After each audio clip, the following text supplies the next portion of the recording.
যে মাটি পুড়িয়ে তৈরি করা হয় ইট, সে মাটিতেই ফসল ফলানোটা কিছুদিন আগেও ছিল চিন্তার বাইরে। তবে একটি ইটভাটায় এখন সেই কঠিন জমির বুক চিরেই বিঘার পর বিঘা ভরে উঠছে সবুজে সবুজে, হেসে উঠছে কোমল ফসল।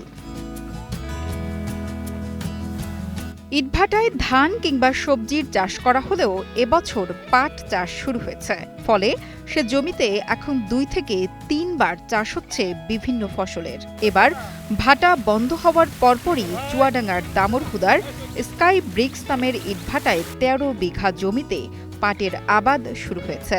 এ ফসল ওঠার পর জমিতে আবারও ধানের চাষ করা হবে। এই জায়গাগুলোতে পড়েই থাকে এই সময়, এগুলো এখন পড়ে থাকা করতে এখন চাষ করছি আমরা। এটা ভালো দিক একটা, এগুলো চাষ করলে মানুষের আরও ভালো হবে। এই পাটটা সহিমার বনছে, টাগুড়ি পাট হলো, আগুড়ি বনছে। এই পাটটা কেটে নিয়ে আবার ধান করবে, বুঝলেন? ভাদ্র মাসে ধানটা, মানে ভাদ্র মাসে পাট কেটে নিয়ে আর ভাদ্র মাসে ফের ধান করবে। ভাদ্র আশ্বিন কার্তিক মাসের দিকে ধানটা উঠে যাবে। ওটা ধানটা অল্প দিন হলো, দীর্ঘ মেয়াদ কম, এই জন্যই অল্প দিন পড়ে।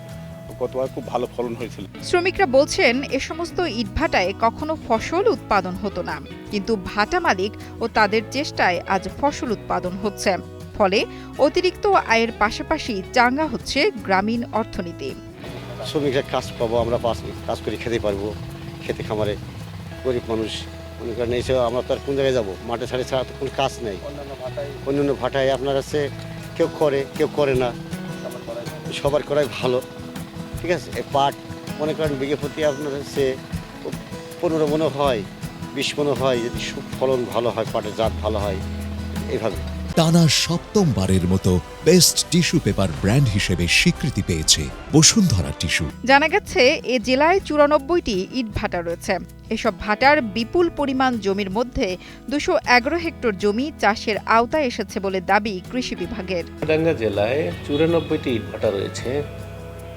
ইট ভাটার একটা নির্দিষ্ট বছরের নির্দিষ্ট সময় তারা ইট উৎপাদনের কাজে এই জমিগুলোকে ব্যবহার, বাকি সময়টি কিন্তু পড়ে থাকে।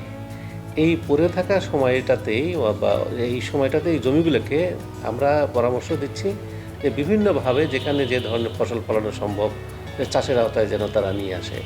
সেক্ষেত্রে আমরা এ পর্যন্ত প্রায় 211 হেক্টরের মতো জমিকে মোটামুটি চাষের আওতায় কিন্তু নিয়ে আসতে পেরেছি।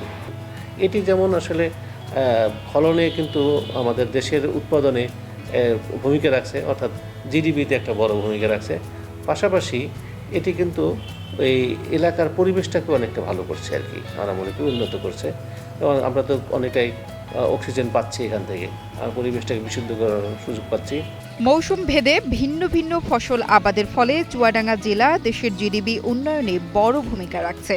সংশ্লিষ্টরা মনে করছেন, বছরের অর্ধেক সময় জমি ফেলে না রেখে কৃষিকাজে ব্যবহার বাড়ালে ফসল উৎপাদনে আরও এক ধাপ এগিয়ে যাওয়া সম্ভব। জিসান আহমেদের পাঠানো তথ্য ও ভিডিও চিত্রে ডেস্ক রিপোর্ট, কালের কণ্ঠ।